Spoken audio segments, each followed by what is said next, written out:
Good evening and welcome to Frugal Finance. I just wanted to do a quick video today on Gamestop. So it's been in the news quite a lot of late that the share price for Gamestop has absolutely rocketed up. So we're going to look at why the reasons for that is. So for those of you in the UK that don't know what Gamestop is, we have a similar sort of retail outlet in the UK called Game.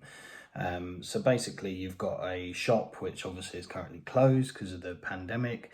They are selling discs and so on, and video game consoles, and widely regarded as probably not a very good stock to buy, because their sales have been going down. People tend to download video games to consoles now, to TVs and things. So actually the need for Game in the UK or Game stock in America is probably really, it's had its day really, to be honest. It's not a growing business, so the share price has been going down.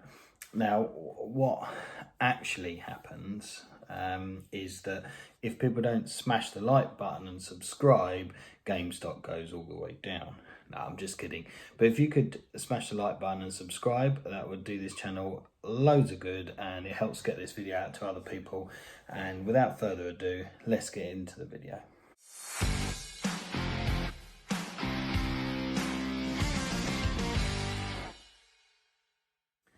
So what actually is all of the hype and the craze with GameStop? Well, basically what's happened is that they have a thing called shorting, which I'll try and explain in a really easy manner. So if I have, say, a shovel and I sell the shovel to a friend, and that friend gives me £10. He goes and sells it to somebody else, and he sells it to them, and that shovel goes up in price to £15 when he sells it. So that person pays him £15, they pay me back £10, so they make a £5 profit. And what they do is they guarantee me that I'm going to be able to have my £10 profit. So that's my short. So I'm shorting the market to that man, and he's saying, I guarantee I'll get you a tenner, I'll hold on to your stock, and then what will happen is he'll sell it, and then he'll take that £5 profit and give it back to me. I know this is a super simple version of it, and I'm sure people will give a bit more detail, but I'm trying to keep things pretty clean here, if you like, and simple. So what happens if the price of the shovel goes down? So I lend my £10 shovel to Mr. Smith in the middle, or character A, and then he lends it to somebody else or gives it to someone else at the price of £20 or whatever, but then it isn't worth that money, it goes down. Well, the man in the middle has lost his position, so he now owes money on the stock. What he's hoping for is actually when he gives the shovel to the person, it goes down in value, so that the person's paying £10 for it and it goes down, so he has to sell it back to him at a £5. So that's where he makes his money. So if the stock goes up, obviously he's got to buy it back at a more expensive price, and then obviously give it back to me at the £10 that he promised. So therefore, if he buys it at 15 quid and then gives it to me, he's lost a £5. So that's shorting. So basically it's the opposite to what would happen if the stock grew. So if the stock grew in a normal market, if you just put your money in, you obviously get that profit. But what he's doing is he's saying, I believe the stock's going to go down, so I'll buy it at this price from you, give it to someone else, it goes down, then I take it back, give it back to you at the price you paid for it, and he pockets the difference. Okay, so that's short selling in a nutshell. And what's happened is that there are a number of people who basically took out bets, if you like, or shorting the market against this company because they could see that it was all going down. So we'll have a quick skip over to the BBC News article that was on this in a second, but essentially that gives a little bit more information, if you like. So let's quickly skip over to that. So here's the article in the BBC. Obviously that covers the fact that the shares in the US games company have soared more than 300% in the last week. So obviously there's a massive significant increase.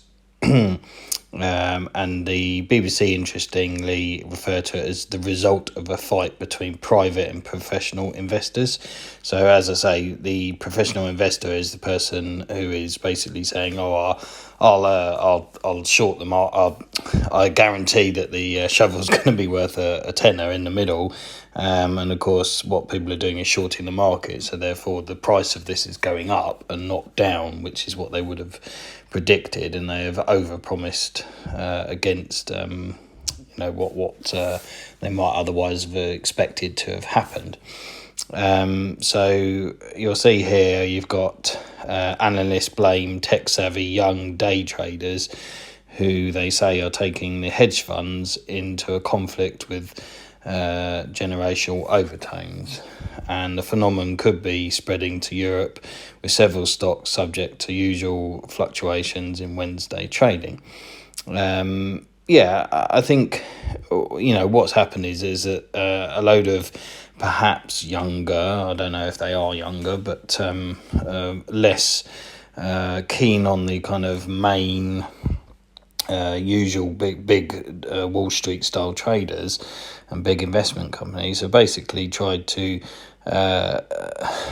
manipulate the situation by predicting that obviously there was going to be a rush when you've got the PlayStation 5 and various other the Xbox and those consoles which still use discs and things, and obviously companies like Game and that, they are probably one of the first port of call for these new consoles to go to. So there was always going to be a bit of an increase in the price.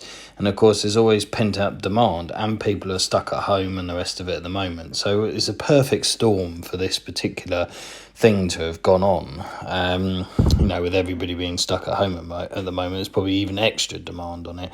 So yeah, I think, generally speaking, obviously they cover the things that I've just discussed about. But you can see here there are other things like BlackBerry, AMC, Nokia, and all that kind of those various companies which have been shorted against, and they are probably some of the biggest shorted companies. And Michael Burry, who you may or may not heard of, is one of the most famous people for shorting.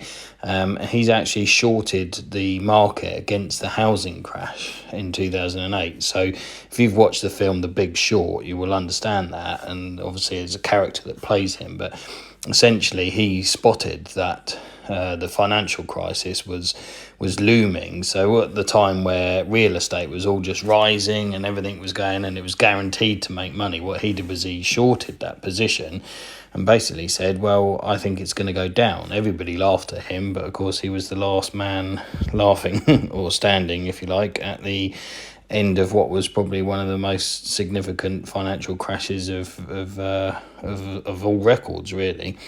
So this is an interesting article.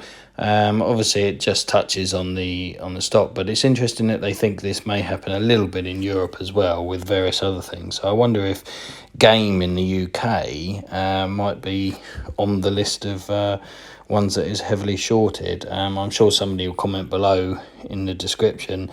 But there may be a website where perhaps UK shorting positions are listed, perhaps by market cap. So anyway, if you do know that, please do feel free to put the link in the description for everyone to have a look at.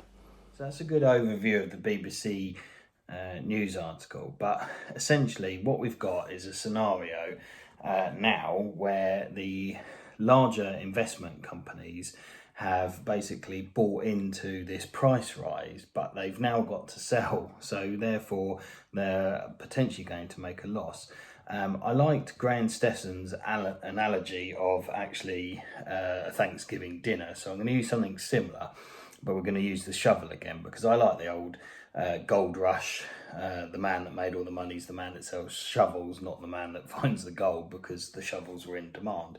So basically, let's say I say, right, I represent a larger bank, any of the hedge funds in the UK. I'm sure you know all the larger companies that I'm talking about.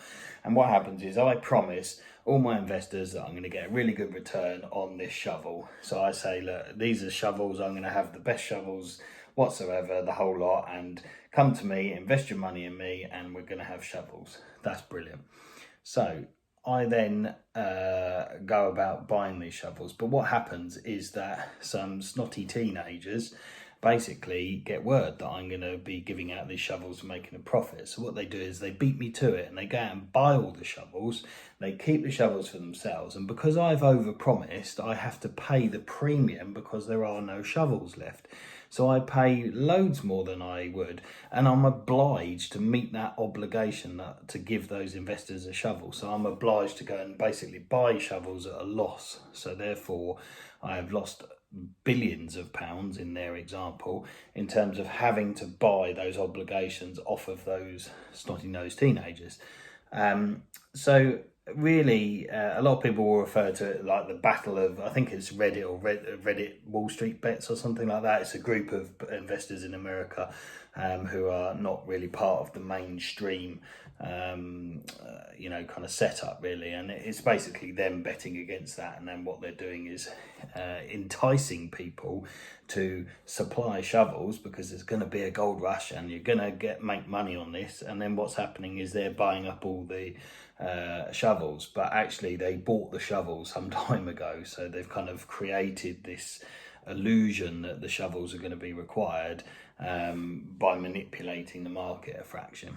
So I hope that gives you a kind of real quick overview of exactly what this GameStop kind of phenomenon or loophole, if you like, is about.